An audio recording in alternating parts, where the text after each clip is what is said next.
Welcome to Facilitating on Purpose, where we explore ideas together about designing and facilitating learning. Join me to get inspired on your journey to becoming and being a great facilitator wherever you work. I'm your host, Beth Cougler Blom. Hello, thank you for joining me for this episode. I am so pleased to share with you this conversation that I had with guest Khari McClelland. Khari is not only an award-winning musician, he's a creative facilitator who uses the arts and experiential activities for transformational learning. When I met with Khari to discuss what we might talk about in the episode, we came up with the topic of what great facilitation feels like. And I love this episode because Khari shares so much of who he is as a person, who he is as a facilitator, and the deep, deep approaches that he brings to his work in facilitation. Khari is contemplative, he's conscientious, and he's creative. I can't wait to share this episode with you. Enjoy the show. Khari, thanks for being here. It's so wonderful to have you in conversation with me today, and I'm looking forward to it. Thanks, Beth. It's an honor, and I'm excited to be with you today as well. I thought we could maybe start with just asking you how you got into facilitation, because I know that you're an accomplished musician and a songwriter. You've had a big ongoing music career, and at some point you got interested in facilitation and do that alongside your work as a musician. Can you tell us a short story of how that happened and what was it about facilitation that appealed to you? Absolutely.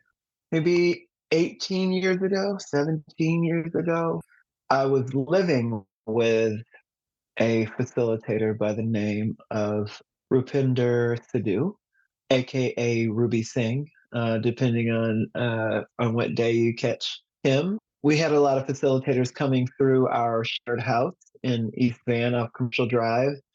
And one of them, Sara Kendall, asked if I would be willing to come to a youth camp that she was facilitating. And I went, and, I was transformed by the experience of being, I think it was Powell River, for a week with a bunch of youth and a bunch of adult mentors. And I felt like this was something that really resonated with me, and I immediately just would do it a whole bunch afterwards. I was like, what? I'm going to do more of this. And then trainings and, experiential learning followed. But that was the beginning. I had a transformative experience through being with a group of adults and young adults, and never turned back. I love that. And maybe that's how many of us get started. I don't know. It'd be interesting to ask that question of everybody. What was that initial spark? But as we think about our topic today about what great facilitation feels like, can you think back? Was there something about being at that camp that felt different to you? Yes. Everybody was being real. Everybody was being really authentic and real in front of one another. And I hadn't quite experienced something that had that depth of witness and engagement. It felt incredibly powerful, both through there was this way of moving in the direction of what wasn't easy and comfortable, and the way that the community rose to those moments was deeply inspiring. And I hope that in some way I have been the kind of person who can create spaces that have that same kind of depth and presence and willingness to move in the direction of what's challenging, but in the service of, the larger community and those individuals that are present. That's so interesting because it makes me think that you might have gotten what you thought was a good experience and it would have been all positive things that happened at that time. But it sounds like, no, there were challenging things too. And you also thought that was great. And it sounds like it shaped what you did from that point forward. Like, have you found you've never shied away from learning how to facilitate and facilitating those challenging moments as well as the wonderful ones? Yeah, I mean, it's more representative of the human experience and definitely mine. I grew up in an environment that had a lot of violence in the larger community, and there's something that was consistent about the fact that like life was very real and there were moments that were going to be very challenging, and that, not in the absence of joy either, but that the fullness of a human life includes something that is reflective of loss and of grief, of meeting fear, of learning what courage means, of listening deeply, but also speaking truth. And so, yeah, that experience really reflected to me something that felt really real and authentic about life. And that was very relatable. I wanted to be in a space that could hold that much realness, that much honesty. And the fact that that was also in a multi generational space was also deeply profound for me. Something healing in the journey for me personally, but I felt for many people inside the community, the adults, the mentors, but also the youth. There was a sense of deep reciprocity, and that was deeply moving. As you then went ahead to grow your own facilitation skills, did you find that you were a quote natural at it? Did it come to you really easily, or did you really stretch yourself as you went along and learned how to be a facilitator yourself? I want to say all the above. I think there are aspects of my personality that lend themselves well to the role of a facilitator.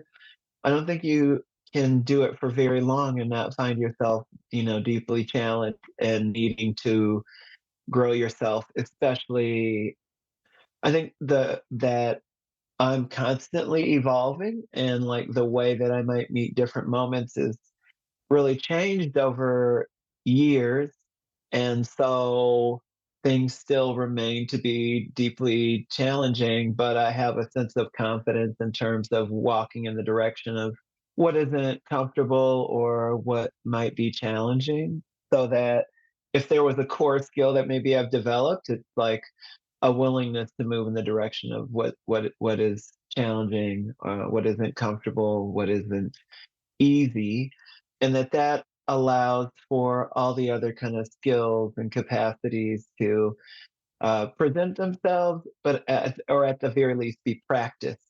So I started off with being, pretty good with my own voice, and I was always very curious about people and what they were interested in. It also was easy for me to see people's beauty and strengths and capacities.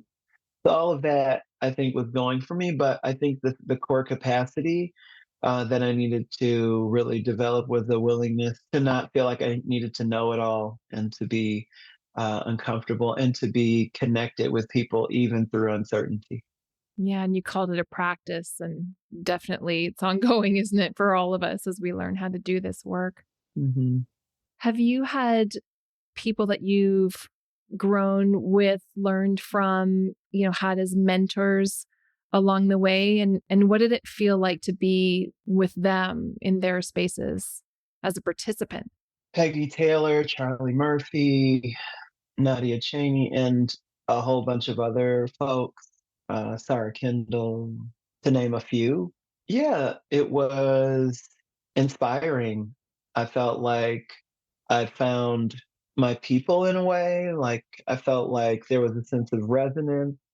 I felt a renewed sense of possibility around what can happen between people and what can happen in our relationships, the smaller sized relationships that might be, two or three people inside of an organization or a larger community. I felt a greater sense of hope and possibility through witnessing their facilitation, but also I really believe it's actually witnessing the interplay between the facilitator and the community, whoever those participants are. we don't actually give enough credit to the group, the participants, as being at least 50% of what's happening in a space at any time.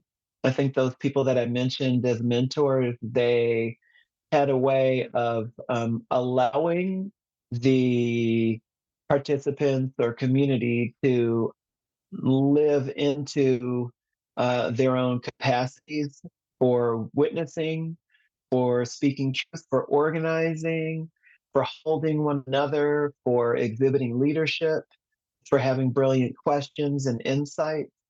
So, yeah, I've learned as much from the participants in some ways in terms of my own facilitation as I have these, key figures who are facilitators, quote unquote.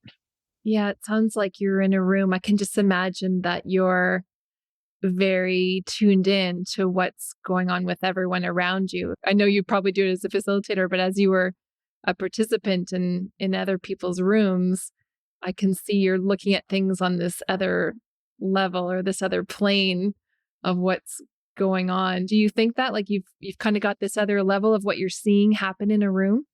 I wonder if you could say more about that. I'm not sure if I fully grasped the question.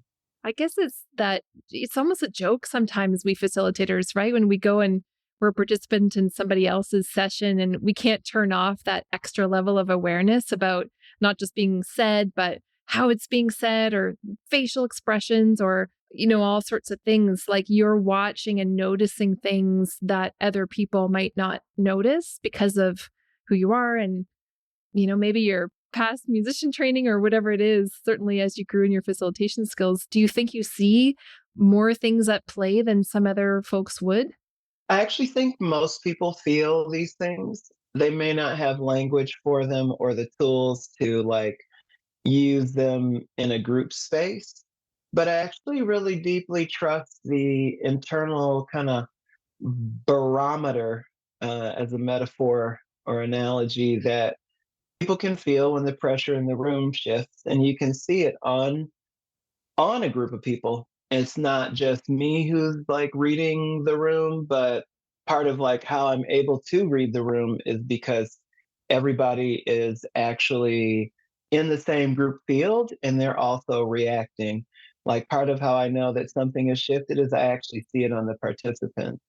And so there is this way that maybe I have the responsibility for seeing the whole group in a way that maybe an individual participant is not. And simultaneously, I think that the participants also have this deep capacity for witnessing, and that we're made this way. We're deeply social beings, and that we have a real capacity for feeling the vibes in a space or like feeling when something doesn't feel right, that we have this innate capacity for like being like, something just doesn't feel like it the way that it could or should be, or I just feel uncomfortable in my body right now. I'm not sure why exactly, or people are noticing things all the time. And so yeah, I would put myself inside the group of people who are noticing, and it's my goal to notice maybe at a deeper level than it is for the average participant. But I actually feel like part of what I'm actually noticing is the capacity of all the participants to actually be in their bodies, to be in their minds, to be in their emotional bodies, and for them to be actually reflecting and giving me data or information throughout that helps me to understand where they're at and what they need. Some of it very explicit, but also some of it very subtle. I love that you're saying it that way, that everyone has the capacity to feel this, whatever's going on in their body, in their minds. But then it makes me think, okay, you as a facilitator, you know what to do with that. You're feeling it too. And these other folks that you mentioned that you've learned from as well, it sounds like they had whatever that unseen thing is too, to be able to recognize what's happening in the group. And other facilitators, and maybe I wouldn't even use that word necessarily for other folks, but other people might not, they might not see that or feel that, Or if they do feel it, if they feel the group shift and there's a problem happening or there's something hard, other people, even though they feel it, they might not know what to do about that. Mm-hmm. Do you think that's the case, that over time we learn how to do something about that or how to work with that? Because of all of our different experiences individually and sometimes collectively, we may have developed coping mechanisms that lead us in particular directions. So, like, the same stimuli in one person might actually, invoke in them this desire to become deeply curious, and they may lean in when something happens. And the same set of stimuli could actually create in another person distancing behaviors. And so all of those reactions are totally great, and they just will look different on different people. I think for me, what I'm attempting to do is to just notice when I see these kinds of things on people's bodies and faces and in their voice, the quality of their voice, or where their curiosity leads, like thematically, that all of those kinds of indicators are helping me to understand how to navigate a particular moment with the group, hopefully, through process moving in the direction of their aspirations and what they're hoping to get out of the time that we have together. So, like, I'm often navigating or understanding all of that stimuli that I'm receiving from them, that it helps me to better navigate how to get from A to B, assuming that, like, A is where we're starting and B is, like, landing at the goals or aspirations that they have for our time together. You talk about noticing, and there's a lot there that you're noticing. That's so interesting. How do you start off though? Do you say something? Do you act a certain way as you come into a room? Like, what do you think that you do? And it could be subtle or not, to open up the group so that they, I don't know, can be fully themselves in the room, or, get more easily to where they want to go. Is there something that you do to invite that in? That can start even before we ever see one another. Could be in the invitation that I extend to the group, could be in the very top of the morning before the program's even started. I really make it a point to introduce myself to every single person that I can. Obviously, often I'm doing prep, sometimes when people are arriving, setting things up. But I really try to take a moment to connect with every single person, to have them see and feel me. One of the roles that a facilitator has is to model what is possible or what the expectations are, or a way of being with people. Again, I think I said this earlier, I have this natural curiosity about people anyway. So it just kind of lends itself to me really wanting, like, being internally motivated, intrinsically motivated to want to discover who these people are. My curiosity inspires curiosity in them. I tend to be playful. I want to, like, create a situation where there's this, like, inverse relationship between levity and depth. I'm also trying to represent that in those opening moments with people.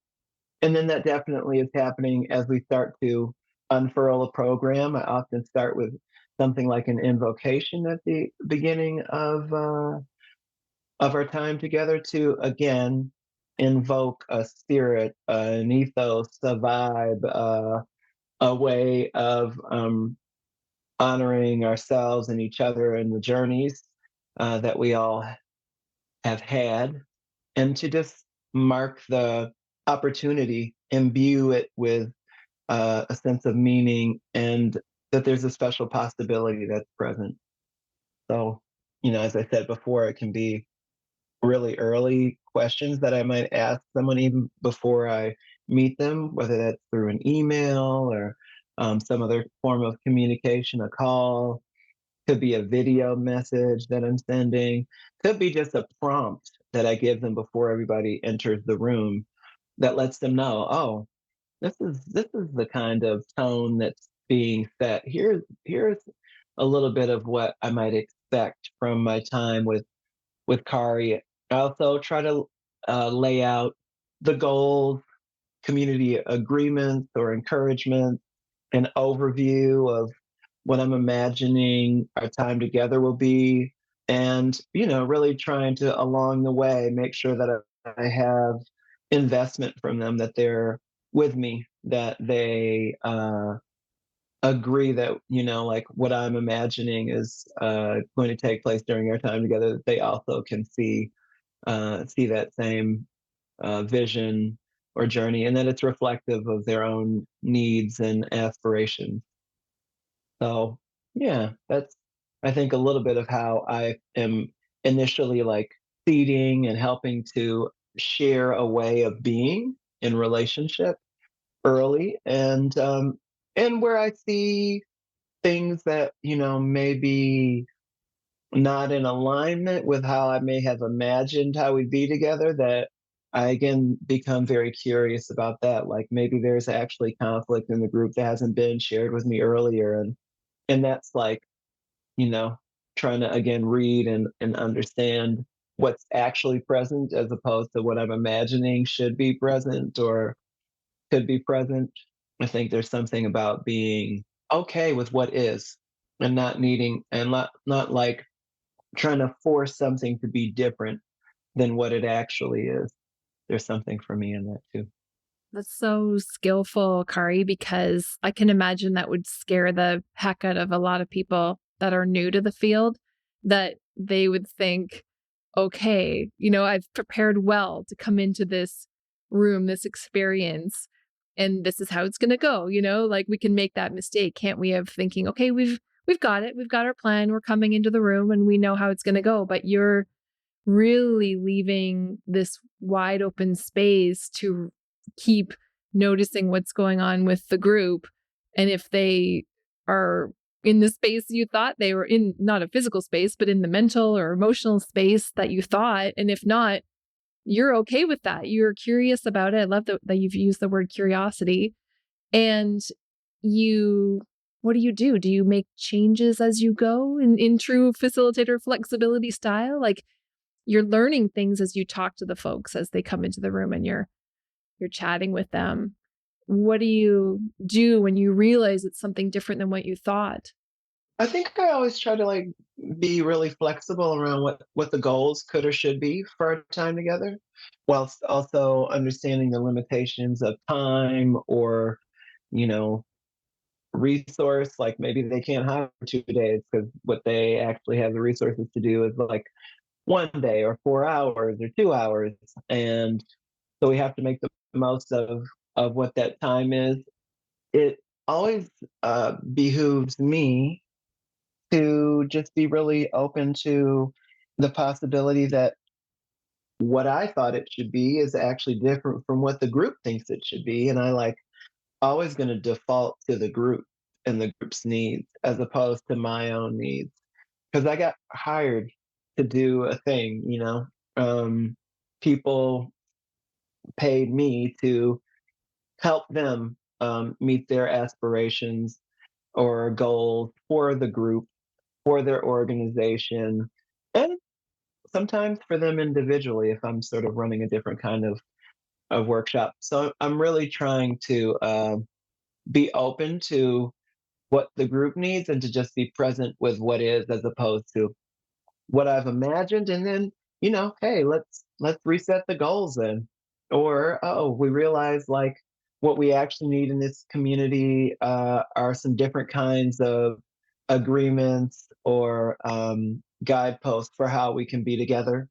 Could be process oriented. Oh, we realize that this is a group that really, really needs to be embodied. Let's see if we can shift this program so that there's more physical engagement, or that there's greater opportunity for creativity to emerge, or that people need visual cues. They need to see text in particular ways that allow them to participate, or what we realize is that the pacing needs to shift. Like I'm really always trying to get that feedback and be really curious about what the group wants and needs.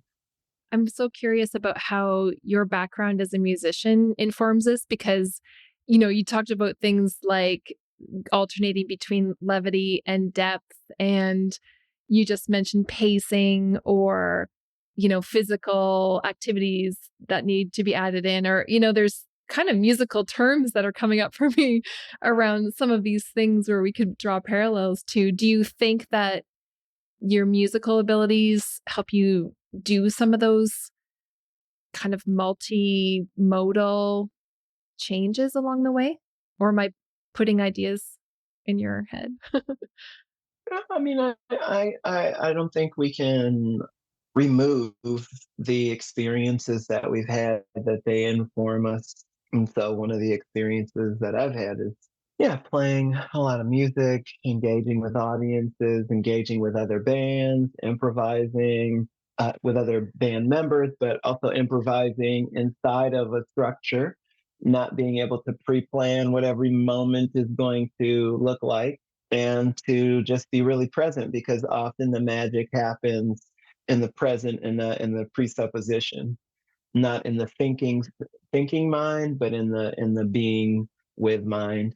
So yeah, definitely, I'm sure that music has influenced me greatly, but also it's a tool that I use inside of my facilitation. I think song and the written word and poetry, storytelling, the contrast and composition, like what the arc of a day looks like, or the tonal shift inside of a day, and like how to move with different kinds of energy. We talked about pacing and rhythm, feeling a beat inside of a room, and actually trying to get participants to feel the beat of conversational space, how to be with each other in a way that has both breath, so pause, and action, movement, voice. Yeah, I get it really excited. Also, even the idea of like, oh, this person's taking a solo for a minute, or this is a duet kind of activity. This is like a pairs activity, or oh no, what we really need is the triad, or what we need is like a group of 6 or 7. You know, trying to actually feel into, yeah, those different textural things, but also like how they help us meet different kinds of purposes. So, yeah, all these metaphors and analogies related to the arts and music and creativity all feel fitting. And I feel like there's probably lots of people who have come to these things in different ways from different angles that aren't necessarily musicians, but it would be impossible for me to, pull that apart because it's so interwoven into my being. Yeah, and there's so much complexity to it, isn't there? I mean, you've just named so many different ways that we can learn from music, both using it in the session and just taking ideas from it to inform the way we do things. Absolutely. You've worked a lot across cultures as well, facilitating. Do you think you're always correct in the way you feel things are happening when you go and work in those rooms? Or have you been surprised by some of that work? Because, yeah, we all grew up in our own culture and then we cross cultures and maybe things work differently. So, have you been surprised in any of those ways and learned from them? Yeah, absolutely. I mean, I think that there's 100% different like cultural modalities, like the norms around, people keep us sort of a distance between them, like spatially, like what's normal? Do we stand really close or far apart? What kind of questions might be okay to ask inside of this particular context? Or what are the things that are motivating people in terms of their behavior, or like what kinds of outcomes they might be hoping for?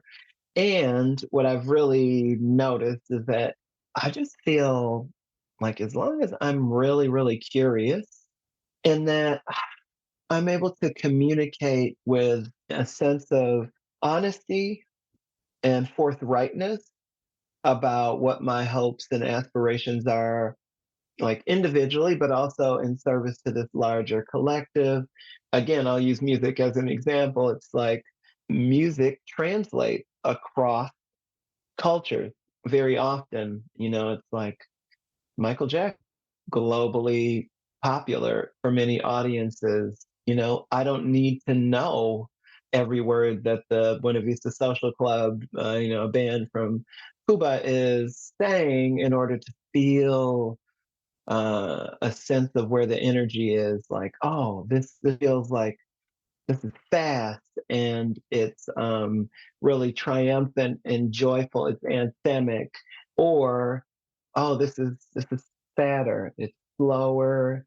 Understanding beyond the words, the things that people's bodies hold, and that sort of thing. So I think there are obviously like such huge cultural, linguistic, expressive differences, and I love languages, I love different kinds of music, I love different cultural spaces. It kind of lights me up, and I kind of get very excited by the idea of like, how can I communicate in a way that will be easily understood inside of this space? And how can I support those people participating to feel really heard and for me to really genuinely be understanding and grasping what it is that the community or the groups need from me. So maybe that was like a long answer, but I hope that that helped to bring forward just a little bit of like how I understand that. I've really had a lot of what has felt like a lot of success being with people from a lot of different kind of cultural spaces. I come with a lot of humility. I think that's probably number one. Be humble and be curious and be joyfully excited by what people are sharing with you. Show your not just excitement, but the sense of honoring that you have from receiving people's stories, people's hopes and dreams and aspirations. These are deeply important to the people that are sharing them with you, and it's a deep honor to be in the space of receiving those and to embody that and to, with the fullness of your being, really try to be present in that way. People feel a sense of reciprocity in the relationship. And so even if we're not understanding all of the different like linguistic or cultural cues, I think when that really, when somebody is really speaking truthfully and authentically with a great deal of humility and compassion and a desire to serve, people receive that. They feel it, even when they don't necessarily understand all of the words or the cultural cues. You have shared so many words that are so wonderful, and it makes me think that I don't hear them enough in the world of facilitation. And, some of them are honor and witness, humility, transformation. There's wonderful gifts in even just the way you're thinking about what that experience is, to feel all that as a facilitator and bring it into the room. Like, we need more of that. We need people to think of those words more deeply and how we all bring it to our groups that we're working with. I don't think we have that enough. Yeah, thanks, Beth. I often do these listening activities with groups, and what's become abundantly clear to me is like how profound it is to feel really heard, how profound it is to be the person who receives a story that is really meaningful for someone, even if it's like work related, but for that person, it's like it's really important. They really care about that thing, and to like listen to somebody in a way that really honors that is game changing. It is transformational. It can completely like change the way that somebody understands themselves, whether or not they feel deserving of their own feelings, desires, hope, just to be seen and to be witnessed is such a powerful, powerful gift. And to be the person who feels like their story matters is a tremendous gift. So I take it very, very seriously that I create a space or a culture where this deep kind of honoring is possible, that people really feel like their humanity, their offerings, like their questions, they're deeply important and they matter. I really feel that from you. And it makes me think about how you get feedback from people on your work, because these are deep, deep things that you're coming into the experience with. And does a one-page feedback form that your participants fill out on your skills as a facilitator or the experience they had, does it ever do it justice, what you're really going for? Like, what do you do about that? How do you talk with people about that so that you can keep growing as well and deepen your practice?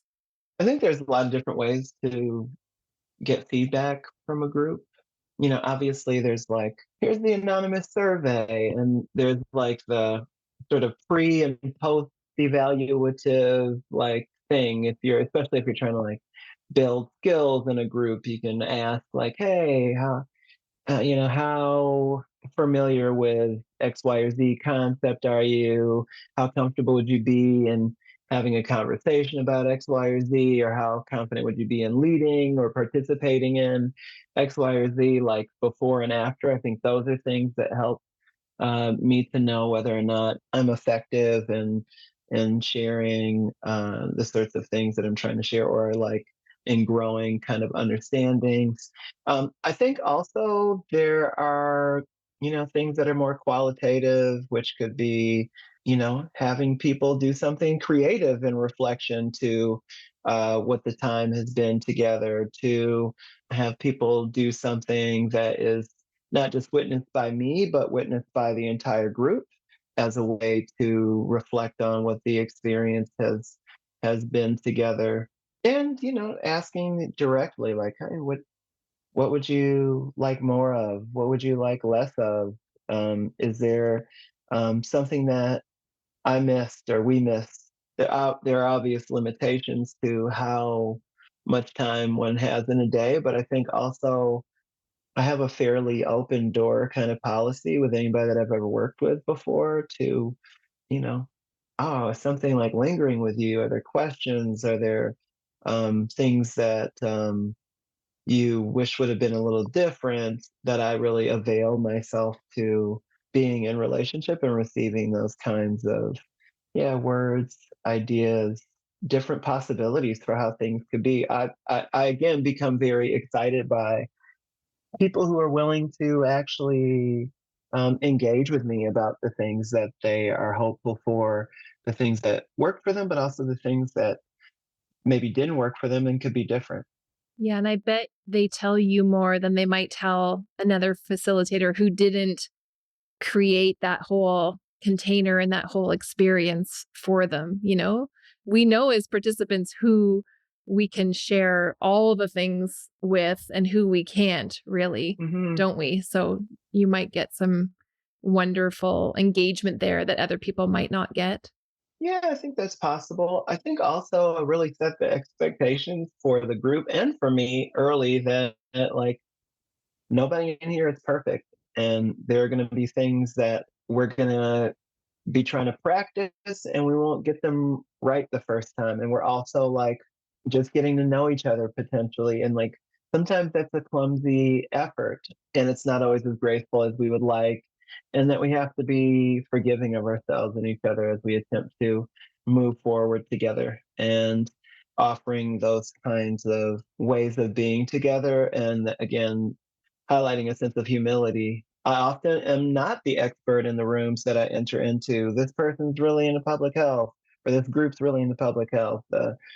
These people are working hard on an environmental justice project, and this other group is working with youth and films, and on and on and on and on. Governments, blah blah blah.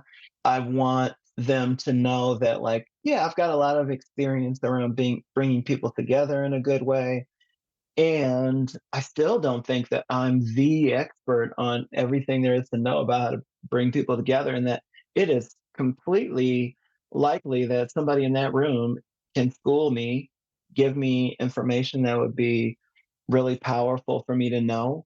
And that I believe that about like the group field in general, that like there's some kind of wisdom or possibility that can happen when everybody in that room feels like there's a space for them to share what's going on for them and to share their wisdom and experience. That the collective wisdom is always going to be more powerful than me or any other single individual inside that space. That the group has this potential for yielding something far more powerful than what, again, myself or any individual might be able to create. So I hopefully am, again, seeding this kind of invitation, but also responsibility. It's like also a call to leadership that I have an expectation around amongst the people that I'm working with, that they should understand that like it's not going to be made or broken because of what Khari alone does, that we have a responsibility to each other, and that I'm not the only person who can support the group's thriving, like the power of the group's ability to meet its own aspirations and goals, that that's a shared responsibility. And I'll do my part, but also it requires everybody to step up and do their parts too. So like the onus of like what's possible or what could work or what didn't work is one that like obviously where it's like directly an action that I've taken, that I really take that on. But I also am curious about participants' own sense of like how did I contribute to what this gathering is, and like for them to understand their own power in that regard.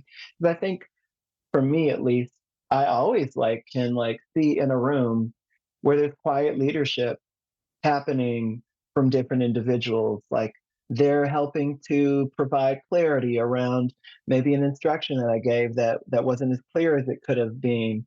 That they're supporting other people in the room to find where the resources are that they need. Oh, I don't have a pen. I don't have a pen, or I need some paper, or can you repeat that instruction to me one more time? That those small acts are also creating the experience that we'll have together. I love that you mentioned that and really close this out here as we get to the end of our conversation on that shared responsibility. It's that is great facilitation, isn't it? I mean, if we only looked at facilitation with groups of learning or process that way, that it's a shared responsibility, we'd be doing a great job. That's the first step in some ways, to have that kind of attitude. So I love that you closed on that note. Mm, Thank you, Khari. Can I ask you one last question? And that's, absolutely. what's next for you coming up? I know you have a big gathering that you're planning. Do you want to just tell us briefly about that so that people can come if they're interested? Well, this year we've had a couple of iterations before. It's a gathering, a collaboration between myself, Hollyhock, Simon Fraser University's Community Engaged Research Initiative, the Center for Dialogue, and the College of Lifelong Learning at SFU. We put together a gathering that's called Together, a Gathering for Facilitators, and it's really just to serve the community. I, for many years, had this aspiration or desire to just like be like in a room with a bunch of facilitators who weren't necessarily all from the same school or same region, or had differing experiences and ideas around how they were able to work with community and organizations. And it felt like like a superhero convention or something, and I wanted to just like bathe in the goodness that is all of these facilitators. So, what this event is, it happens March 5th through the 7th. And if you're curious, look to Hollyhock to find out more information. They're sort of doing the organizing and logistics around the event. And also feel free to find me on Instagram, or you can look up my website, kwmfacilitation.com, and drop me a line. I'm really, again, excited and curious to learn about other people, what they're up to, how they're practicing, what they're learning. And yeah, I'd love to meet anybody who is trying to surface these similar kinds of questions and work in this facilitation world, and to be in service to communities in more and more powerful and supportive ways. Thanks for sharing that. And I'll make sure we get those links and so on in the show notes so that people can find the gathering and they can find you and keep connecting with you. I know you're going to get some people reaching out for sure. Yay.